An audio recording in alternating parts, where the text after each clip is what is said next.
Hello friend, good morning, welcome to your channel Crack WB TET। তোমাদের জন্য নিয়ে এলাম টেট রিলেটেড আর একটা গুরুত্বপূর্ণ ইনফরমেটিভ একটি ভিডিও।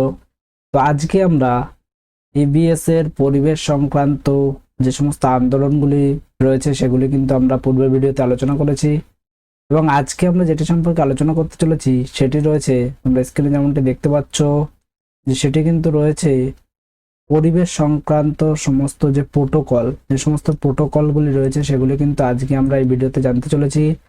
এই প্রোটোকলগুলি থেকে কিন্তু বিভিন্ন প্রশ্ন বিভিন্ন সময় এসেছে, তো সেই কারণে কিন্তু এই এপিসোডটি খুবই গুরুত্বপূর্ণ হতে চলেছে। তো দেখো, সমস্ত প্রোটোকলের নির্দিষ্ট একটি স্থান রয়েছে, অর্থাৎ যে স্থানে এটি সংগঠিত হয়েছে সেই স্থানের নাম যেমন ইম্পর্টেন্ট, সালটি যেমন ইম্পর্টেন্ট, গুরুত্ব তেমন ইম্পর্টেন্ট। আজকে এই ভিডিওটিতে তোমরা কমন যোগ্য সেই সমস্ত প্রোটোকল যেমন রামসার প্রোটোকল, ভিয়েনা, স্টকহোম যে সমস্ত প্রোটোকলগুলি রয়েছে সেগুলি ডিটেলসে জানতে পারবে এবং শর্টে, এবং ধরে নিতে পারো এখান থেকে তোমাদের এক্সামে কিন্তু কোশ্চেন আসবে। তো আজকে আমরা পার্ট 1 আলোচনা করতে চলেছি, চলো দেরি না করে ভিডিওটি দেখে নেওয়া যাক। তো দেখো, আজকে যে প্রথম প্রশ্ন রয়েছে সেটি রয়েছে রামসার সম্মেলন। এটি কিন্তু খুবই গুরুত্বপূর্ণ একটি সম্মেলন, যেটি রামসার সম্মেলন। এই রামসার সম্মেলন এটি কিন্তু 1971 সালে এটি হয়েছিল। এর উদ্দেশ্য কি ছিল? পরীক্ষায় কিন্তু এরকম দিতে পারে যে নিচের কোনটি রামসার সম্মেলনের উদ্দেশ্য, তখন দিয়ে দিল কার্বন ডাই অক্সাইডের পরিমাণ কমানো বা জলাভূমি রক্ষা করা ইত্যাদি ইত্যাদি দিয়ে দিতে পারে। তো সেখানে কিন্তু এই যে রামসার সম্মেলনের যে উদ্দেশ্য সেটি ছিল জলাভূমি সংরক্ষণ।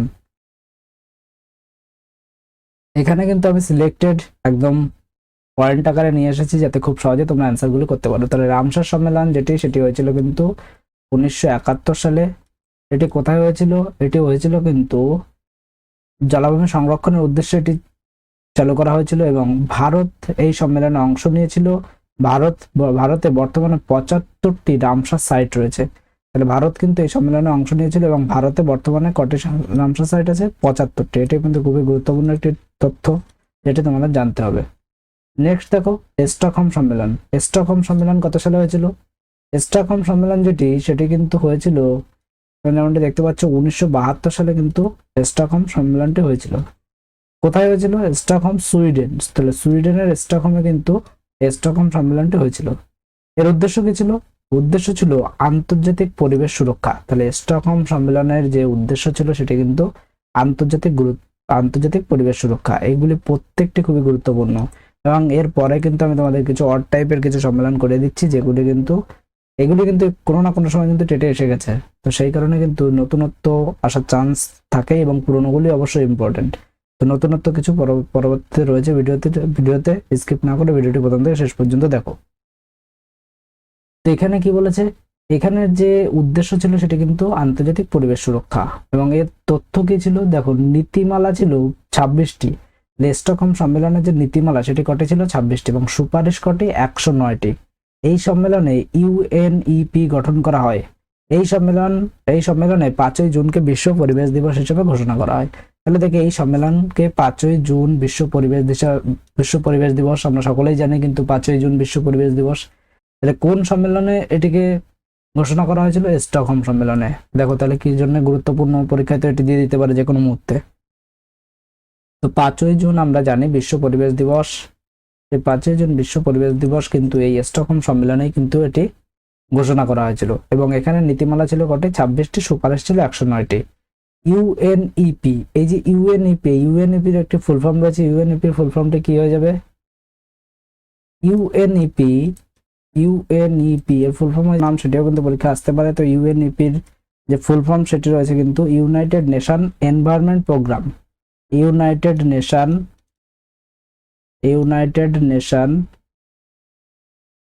Environment programme.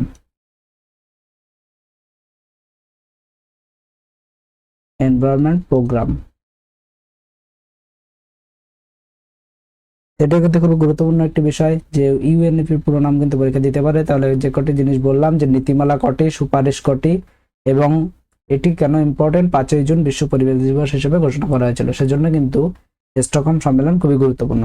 নেক্সট দেখে নাও, নেক্সট রয়েছে ভিয়েনা সম্মেলন। তো ভিয়েনা সম্মেলন কোথায় হয়েছিল? প্রথমত ভিয়েনা সম্মেলন হয়েছিল কিন্তু অস্ট্রিয়ায়। ওজোন স্তরের সুরক্ষার উদ্দেশ্যে কিন্তু ভিয়েনা সম্মেলন হয়েছিল। তাহলে একদম জিস্ট তোমরা পেয়ে গেলে যে ভিয়েনা সম্মেলন কেন হয়েছিল, ওজোন স্তরের সুরক্ষার জন্য ভিয়েনা সম্মেলন চালু হয়েছিল। কোথায় হয়েছিল? অস্ট্রিয়ায়। এবং কত সালে হয়েছিল? 1985 সালে কিন্তু 1985 সালে কিন্তু ভিয়েনা সম্মেলন হয়েছিল। তাহলে পরিবেশ সংক্রান্ত যে প্রোটোকল রয়েছে তার মধ্যে কিন্তু ভিয়েনা সম্মেলন গুরুত্বপূর্ণ। এবং তোমরা জেনে গেলে যে 1985 সালে এটি হয়েছিল, অস্ট্রিয়ায় হয়েছিল এবং ওজোন স্তরের সুরক্ষার উদ্দেশ্যে কিন্তু এটি হয়েছিল। নেক্সট দেখো মন্ট্রিয়াল প্রোটোকল, খুবই গুরুত্বপূর্ণ। মন্ট্রিয়াল প্রোটোকল প্রায় সকলেই জানি, যারা টেট অ্যাসপিরেন্ট সকলেই জানি। তো মন্ট্রিয়াল প্রোটোকল কত সালে হয়েছিল? 1987 সাল। তো 1987 সালে কিন্তু এটি চালু হয়েছিল এবং এটি কার্যকর হয়েছিল কত সালে? 1989 সালে। তো টেলিগ্রাম গ্রুপে কিন্তু অনেকেই এই সাল নিয়ে কনফিউজড থাকো, তো তাদের উদ্দেশ্যে বলবো, দেখো এই সালগুলি কবে লাগু হয় এবং কবে কার্যকরী হয় সেগুলি কিন্তু ডেটগুলো আলাদা রয়েছে, যে কারণে কিন্তু অনেক কনফিউশনের সৃষ্টি হয়। তো দেখো এখানে 1987 সালে কিন্তু এটি মন্ট্রিয়াল প্রোটোকলটি হয়েছিল এবং কার্যকর হয়েছিল 1989 সালে। এটি কোথায় হয়েছিল? মন্ট্রিয়াল, কানাডায়। তাহলে কানাডার মন্ট্রিয়ালে কিন্তু মন্ট্রিয়াল প্রোটোকলটি হয়েছিল। উদ্দেশ্য কি ছিল? মন্ট্রিয়াল প্রোটোকলের উদ্দেশ্য ছিল ওজোন স্তরের জন্য ওজোন স্তরের জন্য ক্ষতিকারক পদার্থের নিয়ন্ত্রণ। তাহলে উদ্দেশ্য কি ছিল? মন্ট্রিয়াল প্রোটোকলের যে উদ্দেশ্য ছিল সেটি কি? ওজোন স্তরের জন্য ক্ষতিকর পদার্থের নিয়ন্ত্রণ। এটি কিন্তু মন্ট্রিয়াল প্রোটোকলের উদ্দেশ্য ছিল, খুবই গুরুত্বপূর্ণ। তো এখানে কি বলা হচ্ছে? এই প্রোটোকলটি এখনো পর্যন্ত 4বার সংশোধিত হয়েছে। তো পরীক্ষায় কিন্তু যেহেতু পুরনো কোশ্চেন দেওয়া হয়ে গেছে, তো সেক্ষেত্রে কিন্তু এরকম দিতে পারে যে ভিয়েনা সম্মেলন কতবার সংশোধিত হয়েছে, এই ধরনেরও দিয়ে দিতে পারে। তো সে কারণে কিন্তু এগুলি আমি তোমাদের সামনে তুলে ধরলাম। তো মন্ট্রিয়াল প্রোটোকল কিন্তু 4বার সংশোধিত হয়েছে। নেক্সট দেখে নাও। নেক্সট হয়েছে, আমরা ভিয়েনা সম্মেলনের ব্যাপারে তো জানলাম, ওজোন স্তরের সুরক্ষার উদ্দেশ্যে কিন্তু এটি হয়েছিল। এরপরে দেখো কার্টাগোনা প্রোটোকল। এটি কিন্তু অনেকেরই অজানা বা অনেকেই বলতে পারো যে এরকম শুনিনি। তো এই জন্য কিন্তু আমি এটি দিচ্ছি যে নতুন প্রশ্ন কিন্তু পরীক্ষা আসার চান্স রয়েছে। তো কার্টাগোনা প্রোটোকল এটি কিন্তু 2000 সালে হয়েছিল এবং কার্যকর হয় 2003 সালে। কোথায় হয়েছিল? কানাডায় হয়েছিল। তাহলে কার্টাগোনা প্রোটোকলও কিন্তু কানাডায় হয়েছিল। এর উদ্দেশ্য কি ছিল? এর উদ্দেশ্য ছিল কিন্তু জৈব সুরক্ষা। তাহলে কার্টাগোনা প্রোটোকলের উদ্দেশ্য কিন্তু ছিল জৈব সুরক্ষা। তো দেখো আমি আর বিস্তারিত ডিটেলসে যাচ্ছি না, এটুকু জানলে কিন্তু মোটামুটি তোমরা যে ধরনের কোশ্চেনই আসুক না কেন তার কিন্তু অ্যান্সার করে দিয়ে আসতে পারবে। এর পরবর্তী এপিসোডে কিন্তু তোমরা বসুন্ধরা সম্মেলনের ব্যাপারে জানবে।